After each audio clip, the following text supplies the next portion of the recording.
मैं गारंटी के साथ कह सकता हूं कि इन 50 वायरल क्वेश्चन में से लगभग आपको 6 से 7 क्वेश्चन आपके एग्जाम में देखने को मिलने वाले हैं, क्योंकि मैं यहां पर वही क्वेश्चन करवा रहा हूं जो एनटीपीसी के 2026 के एग्जाम में बहुत ज्यादा बार रिपीट हुए थे। तो इसलिए अंडर ग्रेजुएशन एनटीपीसी के एग्जाम में भी इनके रिपीट होने के बहुत ज्यादा चांसेस हैं। इन 50 वायरल क्वेश्चंस में से लगभग आपको 6 से 7 क्वेश्चन आपके एग्जाम में देखने को एज इट इज मिलने वाले हैं। एक भी क्वेश्चन मिस मत करना, क्योंकि सारे इंपॉर्टेंट क्वेश्चन हैं। इस वीडियो का पहला क्वेश्चन है कि M S Swaminathan the man who fed India के लेखक कौन हैं।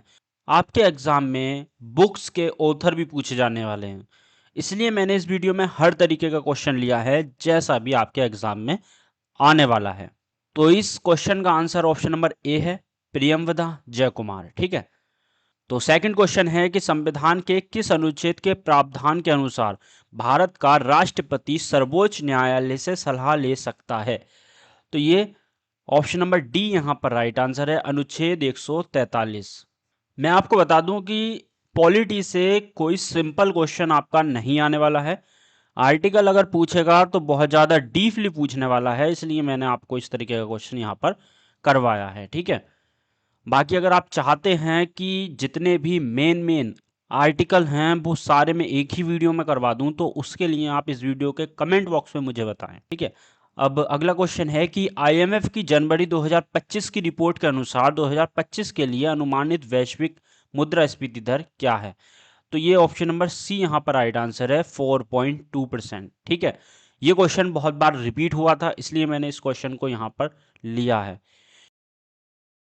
अब फोर्थ क्वेश्चन है कि एक विशिष्ट डेस्कटॉप कंप्यूटर के 3 मुख्य भाग सीपीयू, हार्ड डिस्क और निम्न में से कौन सा है। तो तीसरा कौन सा है हमें ये बताना है, तो ये है मेन मेमोरी। ठीक है।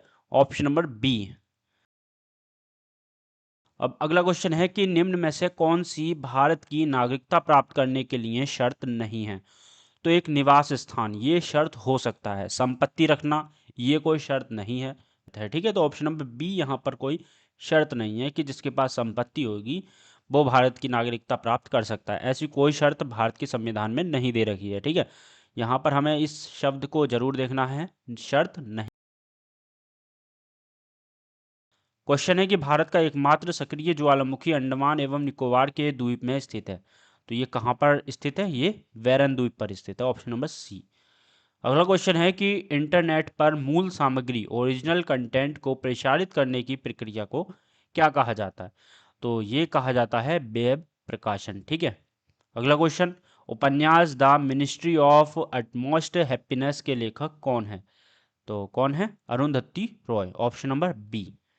अगला क्वेश्चन, सरकार ने उज्ज्वला सब्सिडी बढ़ाई, कई विकास परियोजनाओं को मंजूरी दी। 2025-26 के लिए पीएम उज्ज्वला योजना के तहत एलपीजी सब्सिडी है, तो कितनी है, ये 300 रुपये प्रति सिलेंडर है। ठीक है। Option number B. अगला, बड़े लैन के नेटवर्क को छोटे लैन नेटवर्क से जोड़ने के लिए निम्न में से किस नेटवर्क डिवाइस का उपयोग किया जाता है। तो किसका, ये किया जाता है ब्रिज, ऑप्शन नंबर सी। अगला क्वेश्चन, पहलगाम के क्रूर आतंकवादी हमले के बाद आतंकवादी ढांचे को निशाना बनाने वाले हालिया भारतीय सशस्त्र बलों के अभियान का क्या नाम है।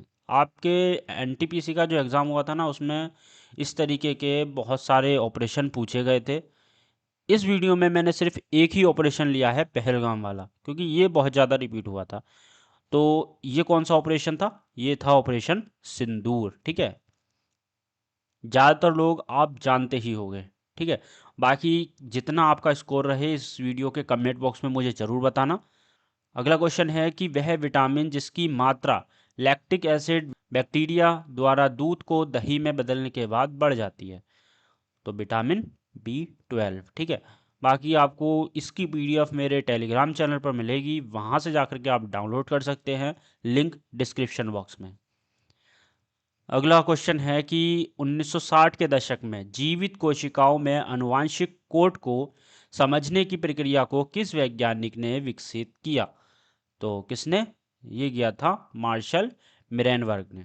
ठीक है। ऑप्शन नंबर बी यहाँ पर राइट आंसर है। अगला क्वेश्चन, निम्न में से कौन एमनेस्टी पुस्तक के लेखक हैं, एमनेस्टी पुस्तक के लेखक Aravind Adiga, option number A. अगला क्वेश्चन, कथक नृत्य को किसके संयोजन के रूप में जाना जाता है? तो ये संगीत, नृत्य और कथा तीनों के लिए ही जाना जाता है, ठीक है, ऑप्शन नंबर डी। अगला क्वेश्चन है कि सार्वजनिक संपत्ति की रक्षा करना, हिंसा को समाप्त करना भारतीय संविधान में एक है, तो किसमें दे रखा है ये? मूल कर्तव्य में, सामाजिक नैतिकता, मौलिक अधिकार या फिर डीपीएसपी? तो ये मौलिक कर्तव्य में दे रखा है, ठीक है, ऑप्शन नंबर ए। अगला क्वेश्चन है कि लैन का अर्थ क्या है? लैन मतलब local area network, option number A. अगला क्वेश्चन है कि दूसरी पंचवर्षीय योजना में औद्योगिकरण के पर आधारित राज्य संचालित उद्यमों के सार्वजनिक क्षेत्र की अवधारणा पेश की गई है, तो ये मॉडल कौन सा था? ये जो था ना, ये रूसी मॉडल था, ऑप्शन नंबर ए। अगला क्वेश्चन है कि भारत छोड़ो आंदोलन के दौरान कौन सी युवा महिला नेता अवज्ञा और प्रतिरोध का प्रतीक थी? तो कौन थी? ये थी Aruna Asaf Ali, option number B. अगला क्वेश्चन है कि बाबा फरीद का संबंध निम्न में से किस क्षेत्र से था? सिंध, पंजाब, महाराष्ट्र या बंगाल? तो ये जो थे पंजाब से संबंधित थे, ठीक है। अगला क्वेश्चन है कि सिंधु जल संधि से भारत के हटने के जवाब में पाकिस्तान ने कौन सी संधि निलंबित कर दी? तो ये जो की थी शिमला समझौता, ठीक है, ऑप्शन नंबर बी। अगला क्वेश्चन है कि भारत किस देश के साथ राजस्थान के महाजन फील्ड फायरिंग रेंज में संयुक्त सैन्य अभ्यास साइक्लोन 2025 आयोजित किया गया? तो ये मिस्र, ऑप्शन नंबर बी। अगला क्वेश्चन, एमएस एक्सेल में सेल का एब्सोल्यूट एड्रेस बनाने के लिए निम्न में से किस चिन्ह का उपयोग किया जाता है? तो ये डॉलर साइन का उपयोग किया जाता है, ठीक है, ऑप्शन नंबर ए। अगला क्वेश्चन है कि भारत छोड़ो आंदोलन के प्रस्तावक कौन थे? तो ये जो थे Jawaharlal Nehru, option number D. अगला क्वेश्चन है कि जल में घुलनशील विटामिन कौन कौन से हैं? तो ये कौन कौन से हैं? बी और सी होते हैं, ठीक है, ऑप्शन नंबर डी। अगला क्वेश्चन है कि राष्ट्रपति द्रौपदी मुर्मू ने 58वां ज्ञानपीठ पुरस्कार किसे प्रदान किया है? तो किसको प्रदान किया है?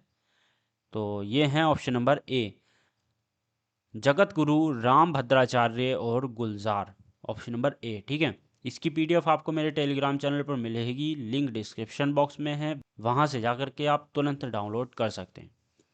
अगला क्वेश्चन है कि माइक्रोसॉफ्ट वर्ड में वर्ड डॉक्यूमेंट ओरिएंटेशन डिफ़ॉल्ट रूप से सेट होता है, तो ये होता है पोर्ट्रेट, ऑप्शन नंबर सी।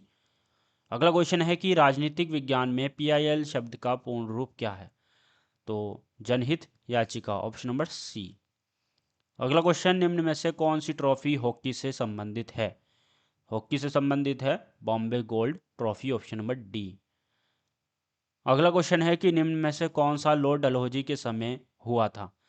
तो दूसरा आंग्ल सिख युद्ध और पंजाब का विलय, ये सही है। व्युत्क्रम का सिद्धांत पर परिचय और सतारा का विलय, ये भी सही है। भारत में प्रेस पर प्रतिबंध हटाने वाला नया प्रेस कानून, ये नहीं हुआ था। कलकत्ता, मद्रास, बॉम्बे में 3 विश्वविद्यालयों की स्थापना, ये भी नहीं हुई थी, ठीक है। तो ऑप्शन नंबर बी यहाँ पर राइट आंसर है, क्योंकि पहला और दूसरा कथन सही है, ठीक है। अगला क्वेश्चन है कि राजा भलिंद्र सिंह ट्रॉफी किस राष्ट्रीय खेल आयोजन से संबंधित है या जुड़ी हुई है? तो किससे? ये है राष्ट्रीय खेल से संबंधित, ऑप्शन नंबर डी।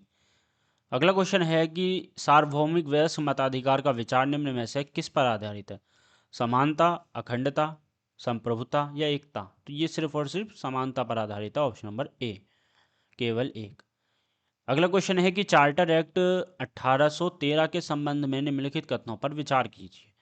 तो इसने भारत में ईस्ट इंडिया कंपनी के व्यापार एकाधिकार को चाय के व्यापार तथा चीन के साथ व्यापार को छोड़कर समाप्त कर दिया गया, पहला कथन ये है और ये बिल्कुल सही है।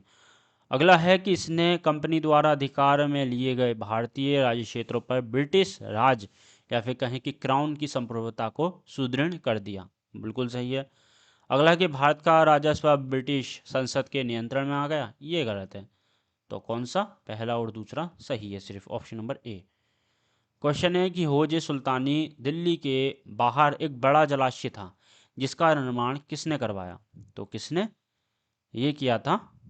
सुल्तान इल्तुतमिश, ऑप्शन नंबर बी यहाँ पर राइट आंसर है। ठीक है, अगला क्वेश्चन है कि वर्ष 1881 में केसरी नामक अखबार की स्थापना किसने की? तो इसका राइट आंसर है ऑप्शन नंबर सी, बाल गंगाधर तिलक। ठीक है, बाल गंगाधर तिलक ने 1881 में केसरी नामक अखबार की स्थापना की थी। अगला क्वेश्चन, किस वर्ष प्रसिद्ध गायिका लता मंगेशकर को भारत रत्न से सम्मानित किया गया था?